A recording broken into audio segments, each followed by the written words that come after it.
Salam marketing dan kewirausahaan. Ketemu lagi di video kita kali ini yang membahas tentang pembelajaran konsumen. Jadi ini adalah tema yang menarik sekali karena pada tema ini kita bisa mempelajari teori-teori konsumen itu bisa kita ajari, istilahnya kita ajari ya. Kita ajari itu maksudnya bisa kita arahkan apakah mereka itu harus membeli produk kita di masa depan, harus loyal dan lain-lain sebagainya. Jadi pembelajaran ini ya kan itu adalah merupakan sebuah proses yang dilakukan oleh perusahaan untuk membentuk perilaku konsumen. Jadi konsumen itu diarahkan, ya kan? Nah, ibaratnya pemasar atau produsen tadi dia itu mengajari konsumen apa saja yang diajarkan, sifat dan manfaat produk, ya kan? Jadi kalau misalnya Anda menggunakan produk kami, maka manfaat yang bisa Anda peroleh adalah ini gitu. Kemudian di mana harus membelinya, bagaimana menggunakannya, bagaimana memeliharanya, kemudian bagaimana membuangnya. Jadi itu adalah informasi-informasi yang harus diajarkan gitu ya, atau diberitahu kepada konsumen. Nah, kenapa kok istilahnya diajarkan bukan menginformasikan gitu ya? Nah, kalau diajarkan itu kan artinya melekat gitu ya, melekat di benaknya konsumen. Sementara kalau diinformasikan itu kan, nah namanya informasi itu kan datang pergi gitu ya. Jadi informasi itu diajarkan. Kalau diajarkan itu kan informasinya lengket atau nempel ya di ingatan konsumen. Nah, apa unsur-unsur yang penting dalam proses pembelajaran konsumen itu? Yang pertama, motivasi. Motivasi itu harus diketahui oleh si pemasar dulu. Motivasi itu adalah dorongan. Segala sesuatu yang membuat seseorang itu atau konsumen itu terdorong untuk melakukan sesuatu. Setiap konsumen dia memiliki motivasi yang berbeda-beda. Ada konsumen yang motivasinya itu adalah untuk menghemat sebanyak mungkin gitu, atau ada motivasinya itu ingin mendapatkan citra, itu kan berbeda, ya kan? Kemudian ada lagi motivasi konsumen itu untuk supaya terpandang, atau motivasinya supaya ini. Nah, motivasi orang itu kan berbeda-beda. Jadi si perusahaan mulai dari awal dia itu harus mengetahui dulu apa sih motivasi dari konsumen itu. Kemudian yang kedua adalah isyarat. Jadi yang pertama motivasi, kedua isyarat. Atau dalam bahasa Inggrisnya adalah cues, ya kan? Yaitu stimuli atau dorongan-dorongan yang diberikan. Jadi kalau yang pertama motivasi itu adalah dorongan yang ada di dalam diri konsumen, stimuli itu dorongan tadi dirangsang, ya kan? Distimulus gitu. Jadi motivasinya kita sudah tahu, kita berikan stimulus, kita berikan dorongan gitu ya. Jadi perilaku konsumen itu bisa kita arahkan. Nah, kemudian respon atau perilaku setelah kita berikan stimulus gitu ya, atau stimuli, dan penguatan. Jadi pertama motivasi, konsumen itu punya motivasi berbeda-beda. Motivasi ini kita manfaatkan, kita kasih stimulus gitu ya, kita kasih dorongan lagi. Kemudian muncul nanti responnya. Kalau responnya bagus, kita perkuat. Nah itulah, jadi ada 4 unsur yang ada dalam proses pembelajaran tadi. Ada motivasi, isyarat, respon, dan penguatan. Ya, tentu penguatan ini kepada perilaku-perilaku yang kita kehendaki ya. Kemudian teori pembelajaran itu ada 2. Pertama teori perilaku, dan kedua ada teori kognitif. Teori perilaku itu berdasarkan perilaku yang dapat diamati, yang muncul sebagai hasil pemaparan. Sementara kalau teori kognitif itu dia itu murni pada mentalnya konsumen, ya kan?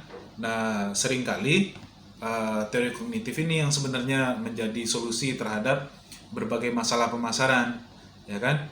Nah, apa saja teori-teori pembelajaran perilaku itu? Yang pertama ada pengkondisian klasik namanya. Nanti kita bahas satu-satu.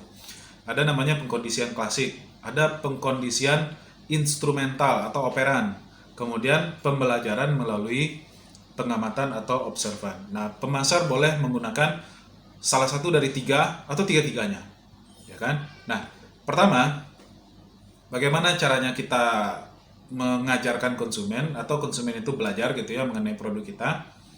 Pertama kita lakukan pengkondisian klasik namanya, ya kan?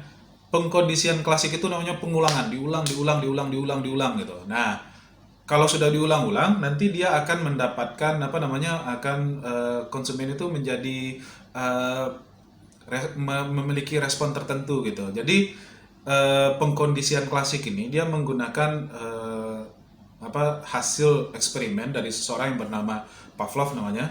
Jadi Pavlov ini eksperimennya adalah dia itu bukan kepada manusia dulu tapi sama anjing. Jadi anjing ini setiap kali mau dikasih makan dibunyikan bel, kan? Setiap kasih makan bunyikan bel, kasih makan bunyikan bel. Jadi anjingnya itu sudah diulang-ulang, setiap mau makan dikasih bel, setiap mau makan dibunyikan bel. Jadi anjing itu ketika ada bunyi bel, ting gitu ya kan, anjing itu langsung cari makanan. Padahal kan sebenarnya sebelum ada pengkondisian seperti itu, makanan dan bel kan nggak ada hubungannya sebenarnya. Tapi karena selalu digabungkan, selalu diulang-ulang terus-menerus, anjing itu sudah terkondisi dia kalau mendengarkan bunyi bel berarti saya mau makan ini. Nah, itulah yang yang digunakan oleh si pemasar atau perusahaan. Jadi dia kaitkan sesuatu dengan hal yang lain sebenarnya tidak ada hubungannya. Seharusnya anjing itu meneteskan air liurnya ketika melihat makanan. Sekarang karena dikondisikan, anjing itu menetes air liurnya gara-gara mendengarkan bel yang sebenarnya nggak ada hubungannya dengan makanan. Cuman karena sudah dikondisikan saja. Nah, konsep dasar dari pengkondisian klasik ini adalah pengulangan. Makanya kalau perusahaan itu kan dia punya strategi dan strateginya itu kan selalu konsisten. Misal, sebuah restoran menggunakan bau tertentu misalnya, ya kan, aroma ini. Jadi di setiap restoran yang dia miliki, aroma yang diinikan adalah aroma ini. Nah, ketika nanti si konsumen dia sudah sering ke sana sambil makan dia cium aroma ini. Nanti di luar dia mencium aroma yang sama, wah, saya kok jadi lapar ya, saya ingin kangen gitu, ingin makan di restoran yang ini gitu. Padahal kan aroma itu tidak ada hubungannya dengan makanan. Atau dengan warna misalnya, seperti KFC misalnya selalu menggunakan warna merah. Rasanya tidak pernah kita melihat KFC ini warna kuning atau warna hijau misalnya. Nah, sehingga kalau kita melihat warna merah, yang teringat apa? KFC misalnya.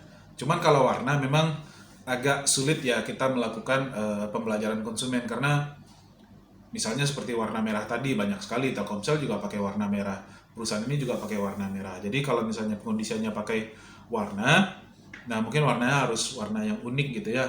Jadi dengan adanya pengulangan itu maka stimulus dan kondisi yang diharapkan itu dia saling jadi menyatu dia di dalam benak konsumen, ya kan? Nah, kemudian karena sering diulang dia itu tidak terlupakan, ya kan? Nah, cuman hati-hati dalam pengulangan ini tentu ada namanya advertising wear out, yaitu kebosanan dari si konsumen, ya kan? Nah, apalagi contohnya misalnya sabun Lux itu walaupun modelnya berbeda-beda orangnya, tapi pasti orangnya cantik gitu, ya kan? Pasti model terkenal yang cantik. Jadi kalau misalnya model terkenal cantik, nah orang ingatnya Lux. Jadi itu caranya, gitu ya. Atau ada juga ini iklan yang diulang sampai 3 kali, ya kan? Nah, iklan apa ya? Cobalah produk kami, cobalah produk kami, cobalah produk kami. Itu kan diulang-ulang. Itu sebenarnya lagi melakukan pengkondisian klasik, ya kan? Nah, oke. Kemudian atau bisa juga dengan pengkondisian itu bentuk produknya sama. Misalnya produk sabun Biore misalnya, produk sabun apa. Jadi bentuk produknya itu sama terus semuanya. Ukurannya saja beda-beda atau warnanya yang beda-beda misalnya. Ya kan? Nah, itu adalah pengkondisian klasik, ya kan? Nah, oke. Jadi itu adalah salah satu teori pembelajaran konsumen yang dapat dilakukan pemasar. Jadi intinya konsumen itu dapat diajari gitu ya, istilahnya diajari, sebenarnya dikasih tahu, tapi dengan cara diulang-ulang, ya kan, maka konsumen itu dia akan selalu mengingat, dia akan mengasosiasikan bau ini dengan produk ini, warna ini dengan produk ini, bentuk ini dengan produk ini, bunyi ini dengan produk ini. Nah, perusahaan yang berhasil melakukan pengkondisian ini, berhasil melakukan pengkondisian ya, pembelajaran konsumen, tentu mereka akan lebih lebih dapat diterima, sering diingat oleh si konsumen. Jadi itu adalah salah satu strategi dari si perusahaan ketika dia melakukan promosi. Sebenarnya yang dilakukan salah satunya adalah pengkondisian klasik tersebut. Oke, semoga dapat dipahami, mudah-mudahan bermanfaat dan dapat dikembangkan karena kita kuliahnya sampai sekarang masih kuliah online ya. Jika di kelas kita biasanya menjelaskan ini selama 1,5 jam, Sekarang terpaksa dipadatkan betul menjadi 10 menit saja.